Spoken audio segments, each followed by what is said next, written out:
Greetings, beloveds. This is Amy Caryn Johnson, the Earth Channel, here with you today with a message regarding the new moon eclipse that is coming on April 30th, 2022.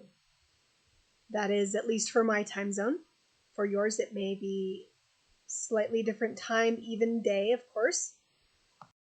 But regardless of the time or day, it should be within 24 hours of approximately midday on the 30th of April this year, 2022, as I'm making this video.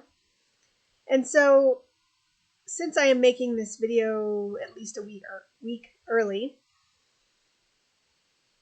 it's currently the waning full moon right now, phase. Or waning moon, I should say. Obviously, it's only full at the one point, and after that it's waning, heading towards the new moon. So, if you're watching this within that week before the eclipse occurs, and I don't believe this is a full eclipse, and I have not looked at where exactly it may be fullest, but regardless, it will affect everyone.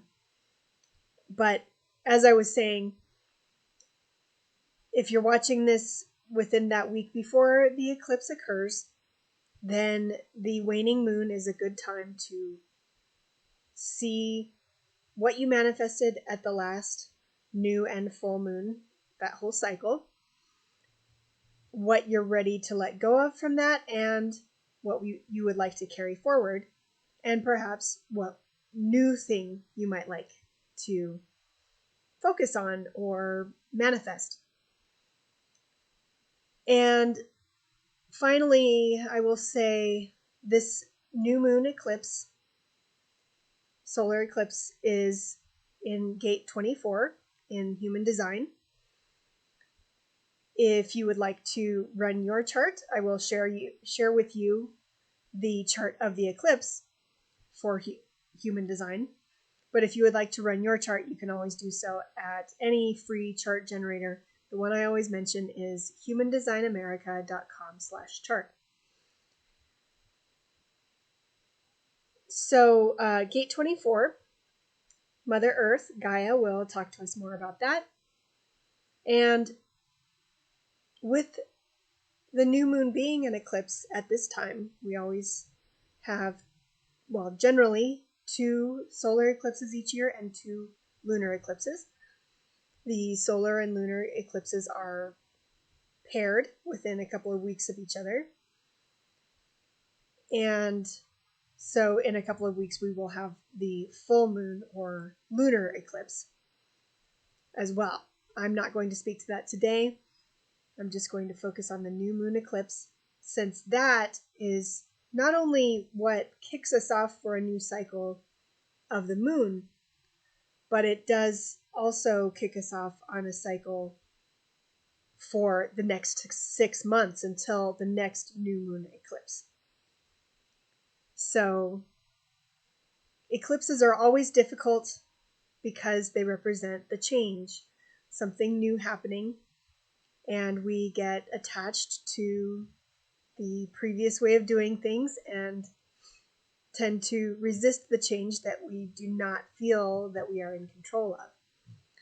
So I encourage you all to just look within and recognize those places where you would welcome change, because they absolutely can be a good thing, especially when we go into them with awareness.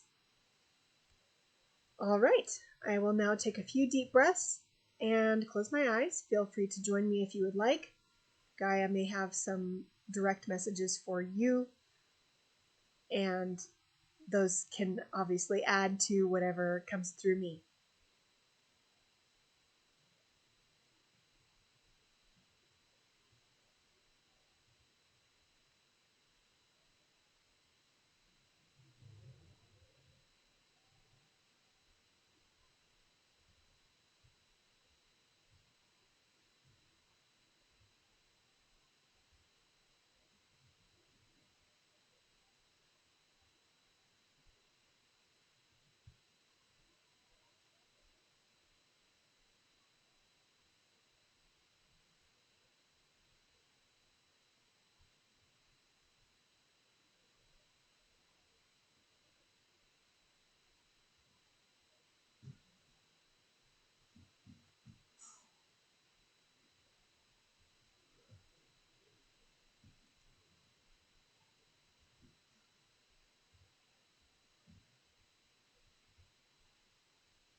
Hello, this is Gaia. We thank you for joining us today for this new moon eclipse message. In gate 24, the gate of turning point, or return, depending on how you might look at it.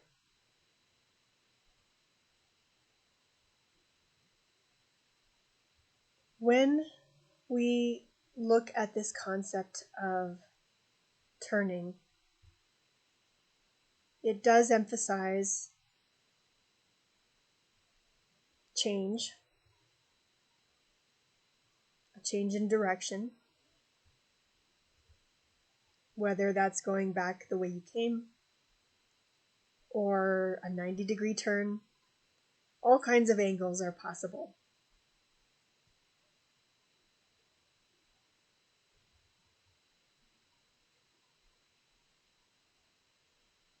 What we recommend as you contemplate this new beginning and this change, as Amy alluded to at the beginning of this video, is focusing on what you would like to maintain. And in particular, what in the non-physical would you like to maintain? Clearly, you all have some physical things you would like to maintain as well. And it's not to say that those will be going away or changing by any means. You can maintain all of your physical things, generally speaking, and those that change in any way are needed to be changed, and you will be okay without them. But focus on what it is that those things give you. Although they are tangible, they give you something intangible.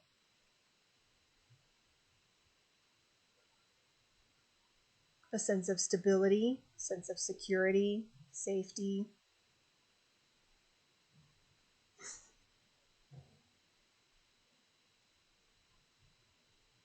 One of the things often focused on with gate 24 or hexagram 24 is a return to sincerity.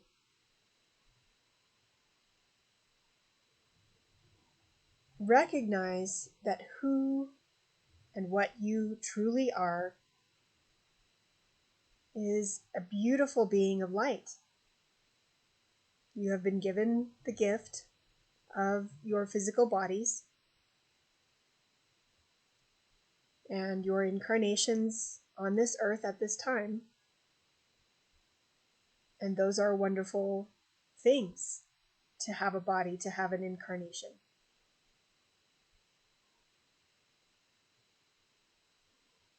And yet they are here for a purpose, to serve you as a being of light. Not just for their own sake. They are here to express you as a being of light. And without you inhabiting your bodies, without you animating your bodies, they lose their value, at least as people, certainly. You are what make your bodies a person, a sentient being. And so that is the sincerity we speak of. When you get too attached to physical things, whether that is your body, your home, your clothes, any of those things, you can lose sight sometimes of the value of yourself as a luminous being.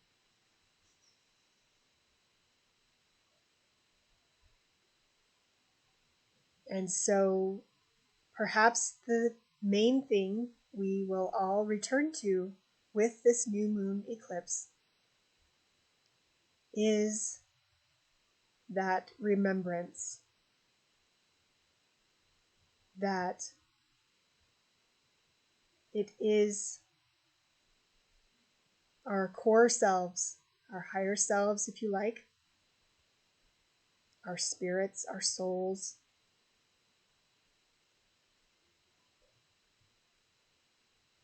our sparks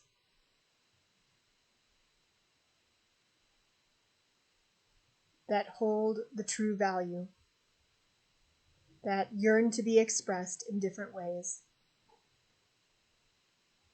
that came here wishing to interact with others and with the physical, yes, that too,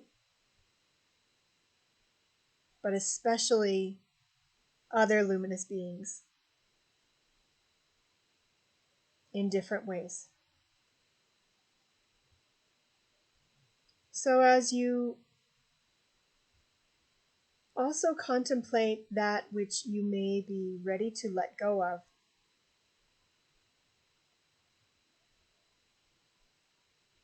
we came to Amy with this notion early today, knowing that it might be a bit awkward to translate into words. But one of the things that has been bothering Amy lately are the high winds where she lives. We're not sure, but you may be able to hear them even as we speak.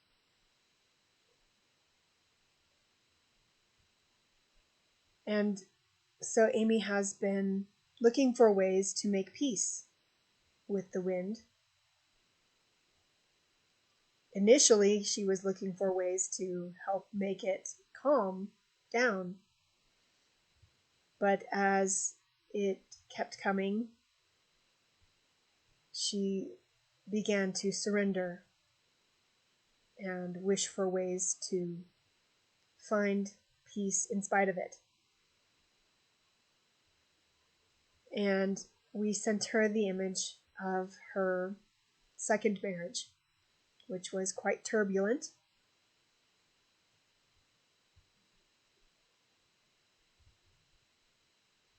We're not certain of their astrological charts, but it was likely that they had opposing Mars placements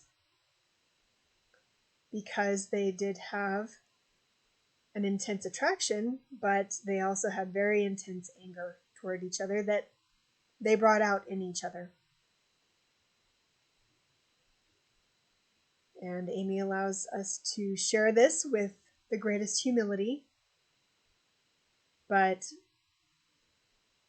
she found herself doing things that she had not done really before, very much at least, and has not found herself doing since. But things like throwing things, messing things up, breaking dishes. Both of them did it, but she accepts responsibility that that is who she became in that relationship at that time.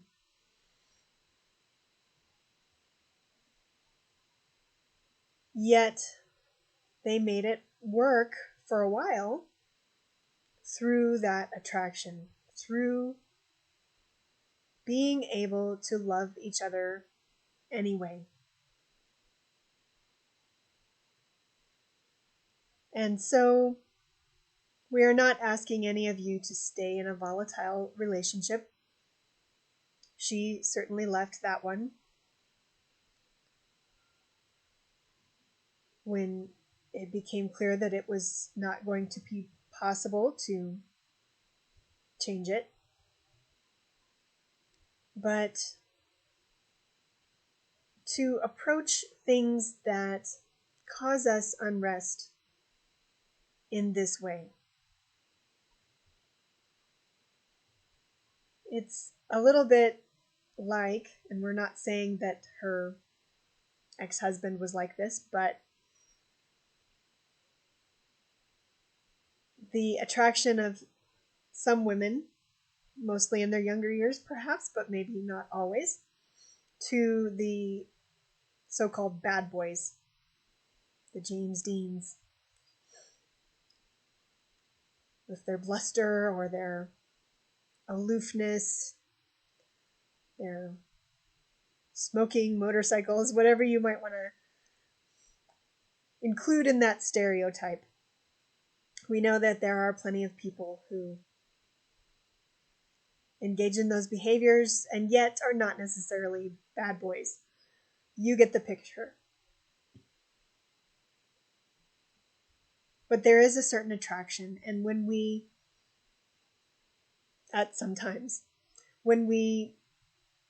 allow ourselves to open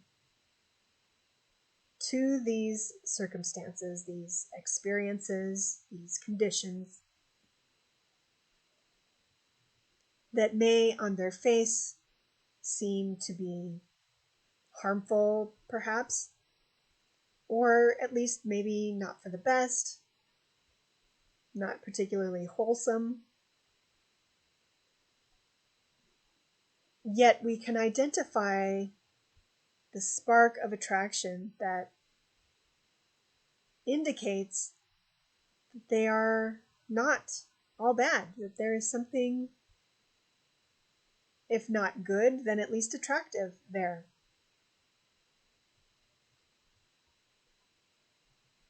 This openness of heart and mind is what is needed in order to be happy no matter what, at least be at peace no matter what. To find the ways to create peace around you no matter what is happening, at least within your own heart.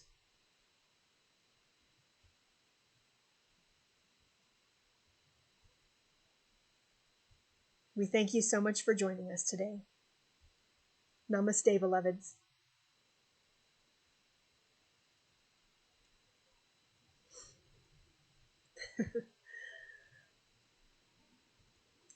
I had forgotten about that exact remembrance until I was in the channeling state regarding my ex-husband. I don't think he watches these videos as far as I know, but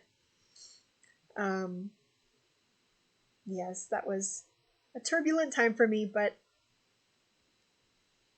I have made my peace with it, at least in hindsight. It's not to say that